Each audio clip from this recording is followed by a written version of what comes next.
জুলাই জাদুঘর স্বৈরাচারের বিরুদ্ধে জাতির সংগ্রামের জন্য ভবিষ্যতের অনুপ্রেরণা হয়ে থাকবে বলে মন্তব্য করেছেন জাতীয় সংসদের স্পিকার হাফিজ উদ্দিন আহমদ।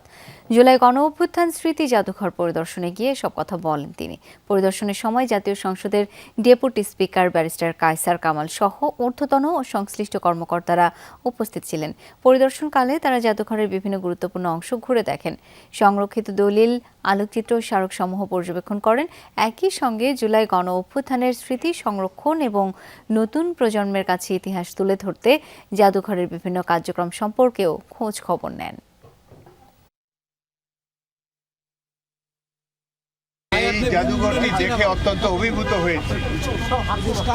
এখানে বিকৃত হয়েছে বাঙালির দীর্ঘদিনের সংগ্রামের মহৎ ইতিহাস,